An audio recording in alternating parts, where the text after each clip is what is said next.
فقراء اور اس طرح سے لوگ اپنے آپ کو ولایت کے درجوں میں سمجھتے ہیں کہ یہ بہت بڑے صالح اور بہت بڑے ولی ہو گئے. کہتے ہیں کہ ایک فقیر دکان کے اوپر کھڑا کہہ رہا تھا, بھیک مانگ رہا تھا. ولی اللہ بھیک مانگ رہے ہیں. کیا کہہ رہے ہیں؟ کہہ رہے ہیں بھیک مانگ رہا تھا. کہہ رہا تھا کہ 1 روپیہ دے دے. اس نے کہا نہیں دیتا. اس نے کہا نہیں دیتا. فقیر نے کہا روپیہ دیتا ہے تو دے, ورنہ تیری ساری دکان الٹ دوں گا, ساری دکان الٹ دوں گا.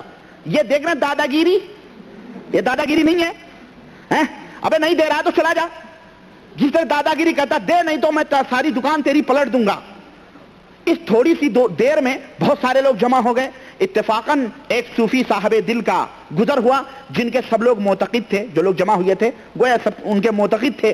انہوں نے دکاندار سے فرمایا ابے جلدی روپیہ دے دے, جلدی سے روپیہ دے ورنہ دکان لوٹ جائے گی, دکان لوٹ جائے گی. لوگوں نے عرض کیا حضرت یہ بے شرع, جاہل, فاسق و فاجر, یہ مردود قسم کا آدمی, ننگا, یہ جاہل کیا کرتا ہے, یہ کیا کر سکتا ہے؟ دعویٰ کر رہا میں تیری دکان پر, یہ کیا کر سکتا ہے؟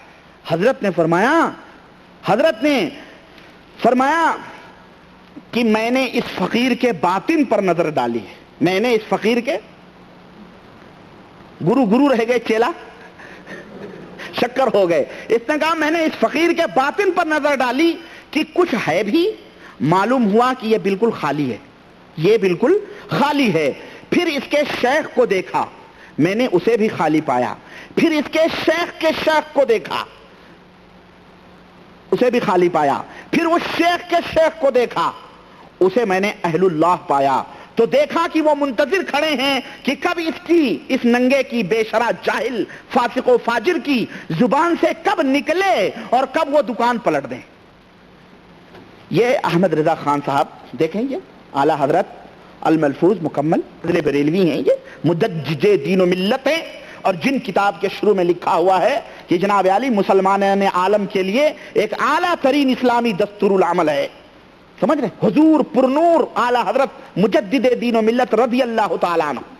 یہ میرے بھائیوں میں یہی کہا کرتا ہوں, دیکھو یہ سلسلے ہیں, یہ کیا ہیں, یہ سلسلے جوڑے جاتے ہیں, یہ خالی تو وہ خالی. بہرحال جنت میں تم کو جانا ہے. یہ آپ کو سبق مل رہا ہے کہ اس طرح کے کوئی بھی بزرگ دیکھنا, ڈرتے رہنا, ان ننگے ڈھنگوں سے نہ سوچنا ایک کافر ہے, تم بڑے بھاری نمازی ہو جاؤ, کچھ بھی ہو جاؤ, لیکن ان بزرگوں کے مقام اور مرتبے تک نہیں پہنچو گے.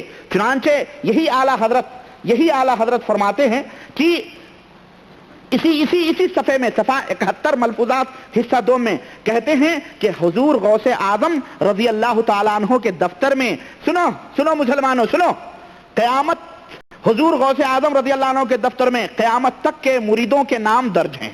قیامت تک کے جو مرید ہیں ان کے نام کن کے دفتر میں درج ہیں؟ حضور غوث اعظم رضی اللہ عنہ کے دفتر میں درج ہیں.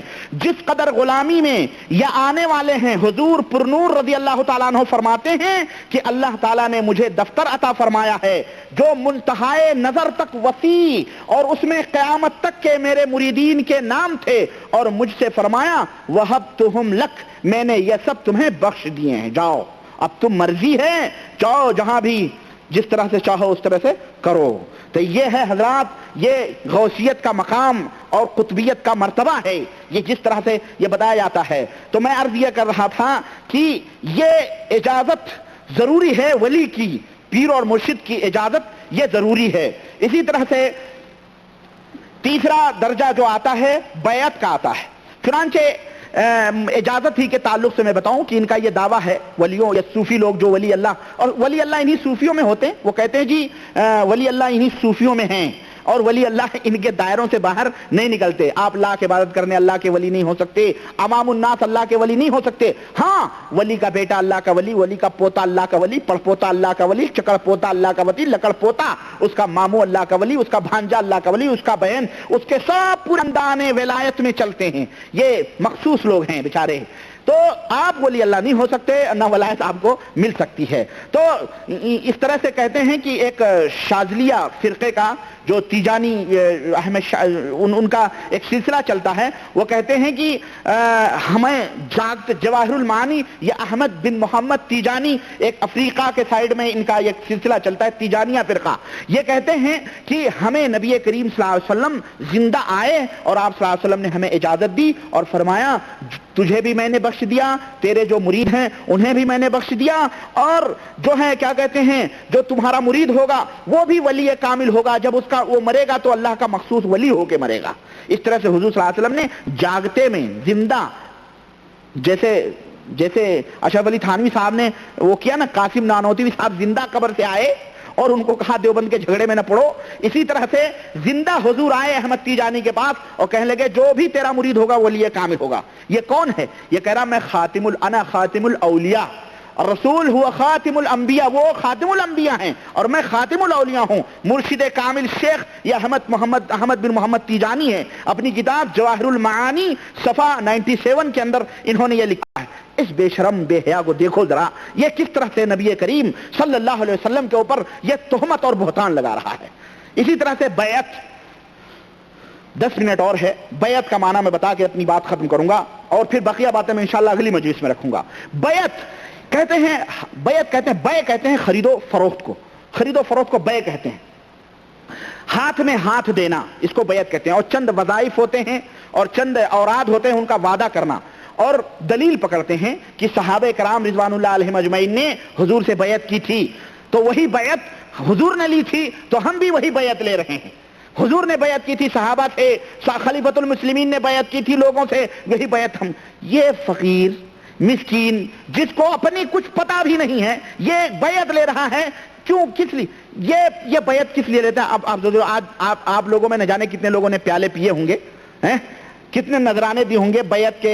ایک ہمارے راجستھان کے دوست ہیں محمد صاحب، وہ نہیں ہیں یہاں پہ، وہ بتا رہے تھے کہ 1500 روپیہ اس کے مرید، اس کے چمچے نے کہا حضرت سے تم نے بیعت لیے ہیں 2000 روپے حضرت کو نذرانہ دو، بیعت بھی کرو نذرانے بھی دو۔ اور بیعت یہ ہوتے ہیں میں آپ کو بتاؤں، اور لوگوں نے عجیب و غریب لوگوں کو بیوقوف بنایا ہوا، اللہ کی قسم، بیعت اپنے نفس کو اپنی ضمیر کو بیچ دینا شیخ کے ہاتھوں میں، اس طرح سے جیسے کہ جو ہے میت جو ہوتی ہے، میت دھلنے والے کے سامنے میت ہوتی ہے، اسی طرح سے اپنے آپ کو شیخ کے سامنے رکھنا۔ اور کہتے ہیں یہ نبی کریم صلی اللہ علیہ وسلم نے اپنے صحابہ سے بیعت کی تھی، وہی سلسلہ ہم بھی چل رہے ہیں۔ وہ بیعت ہوتی تھی اللہ کی راہ میں جہاد کرنے کے لیے، لتکون کلمۃ اللہ ہی العلیٰ، وہ بیعت ہوتی تھی تاکہ اپنے جان کی بازی لگا کر اللہ کے کلمے کو بلند کیا جائے، اللہ کے دین کو غالب کیا جائے، وہ بیعت ہوتی تھی۔ یہ بیعت چور کر رہا ہے لوگوں کی جیبوں میں ڈاکہ ڈلی کرنے کے لیے، ڈاکہ مارنے کے لیے، لوگوں کو غلام بنانے کے لیے، اپنی عقیدت اور ارادت کے نام پر ہر سال فاتحہ اور شیرنی دلانے کے لیے، بابا کے عرس پہ حاضری کے لیے، اس کے غلوں میں سے زکات اور صدقات وصول کرنے کے لیے۔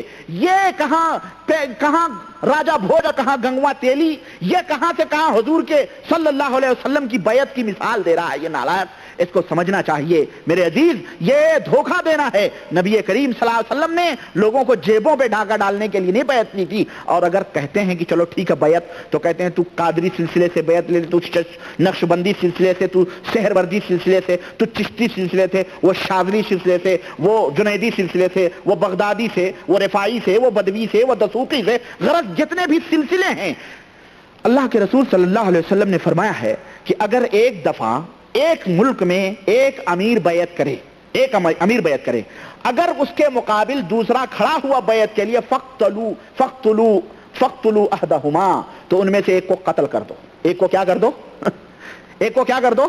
حضور نے فرمایا کہ مسلمان ایک امیر کی بیعت پہ متفق رہیں، اگر دوسرا بیعت کے لیے آواز اٹھا رہا ہے تو اس کو کیا کر دیا جائے؟ قتل کر دیا جائے۔ نافذ کرو اس قانون کو۔ اگر یہ نبی کریم صلی اللہ علیہ وسلم کی بیعت کی طرح کتنے مرشدین قتل ہوں گے، پھر تو کیوں بیعت رہا؟ گھر گھر، محلے محلے، شہر شہر میں بیعتیں ہو رہی ہیں۔ وہ فلانا سجادہ نشین اس بابے کی بیعت ہے، فلانا پیر ہے اس کی بیعت ہے، وہ فلانا پیر ہے اس کی بیعت، فلانا پیر اس کی بیعت، فلانا حضرت بیعت لے رہے ہیں، فلانا قبلہ بیعت لے رہے ہیں، فلانا کعبہ بیعت لے رہے ہیں، سب بیعتیں لے رہے ہیں۔ امیر المومنین ایک ہونا چاہیے، بقیہ کو قتل کر دیا جائے۔ یہ نبی کریم صلی اللہ علیہ وسلم کی سنت ہے، اس کے اوپر نہیں پیروں کی نظر ہوتی؟ بولو اگر یہ شرعی بیعت ہے، جو صحابہ کرام کی بیعت ہے، تو بتاؤ مجھے، اللہ کے رسول صلی اللہ علیہ وسلم نے تو قتل کا حکم دیا ہے، تو تیرے ہاتھ پہ بیعت کروں اور دوسرا بھی کرا اس کے ہاتھ پہ بیعت کرو، وہ بھی جنت میں لے جائے گا۔ حضرت ابو بکر صدیق نے اپنی بیعت لی تھی، حضرت ابو بکر نے اپنی بیعت لی تھی نبی کریم صلی اللہ علیہ وسلم کی وفات کے بعد میں، حضرت عمر نے بیعت نہیں کی تھی، حضرت عثمان غنی نے بیعت نہیں لی تھی، حضرت علی بن ابی طالب نے بیعت نہیں لی تھی، کسی نے بیعت نہیں لی تھی. کیوں؟ امیر المومنین ایک موجود ہے. یہ کہاں سے بیعت؟ اور بیعت کیا ہے میں آپ کو بتاؤں، بہرحال معاملہ لمبا ہو جائے گا. کہتے ہیں کہ یہ بیعت کے طریقے ہیں جس کی آڑ میں لوگوں کی جیبوں پہ ڈاکے ڈالے جاتے ہیں اور لوگوں کے مال گھسیٹے جاتے ہیں اپنے گھروں کے لیے. اور بیعت کا تعلق میں آپ کو بتاؤں گا انشاءاللہ تبارک تعالیٰ. وقت نہیں ہے میرے پاس، 10:30 ہو رہے ہیں. میں یہ بیعت کا جو مسئلہ ہے یہ کچھ واقعات اس تعلق سے ہیں اور وہ بھی میں انشاءاللہ تعالیٰ آپ کے سامنے رکھوں گا اگلی مجلس میں. بڑے دلچسپ صوفیوں کے واقعات ہیں. میں تو لے کے آیا تھا اللہ کی قسم، لیکن کیا بتاؤں یار وقت ہی نہیں رہتا ہے. میرے پاس عجیب و غریب کتابیں تھیں. یہ خواجہ غریب النواز کی یہ کتاب تھی جواہر الکلم، جو ہے بندہ خواجہ سید محمد گیسو دراز حسینی کی. انشاءاللہ تعالیٰ کوئی بات نہیں، آج یہ مجلس میں نہیں، دوسری مجلس میں ہمیں پوری کرنے کی کوشش کروں گا. غرض کہنے کا میرے عزیزو، یہ کچھ اصول ہیں صوفیہ کے جو میں نے بتائے. باقی اصول جو 8-9 ہیں 5-6 وہ انشاءاللہ میں اگلی مجلس میں بتانے کی کوشش کروں گا. وما علینا الا البلاغ وصلی اللہ علی نبینا محمد وعلی آلہ وصحبہ اجمعین. ایک اعلان آپ حضرات یہ سن لیں، اگر سوال وغیرہ ہے تو آپ بھیجیں. لے لیں بھائی جلدی سے آپ لوگ. ایک اعلان یہ سن لیں کہ انشاءاللہ یہ جمعرات کا پروگرام ہوا، اگلی جمعرات کو پروگرام ہوگا انشاءاللہ، لیکن اس کے بعد آنے والی جو جمعرات ہے اس جمعرات کو میں حاضر نہیں رہ سکتا. مجھے دمام جبیل اور خبر پروگرام میں جانا ہے، اس لیے اگلی جو جمعرات ہے اس میں تو پروگرام ہوگا ہی، لیکن اس کے بعد والی جو جمعرات ہے اس میں انشاءاللہ تعالی خبر جا رہا ہوں تقریباً 5-6 دن کے لیے دمام.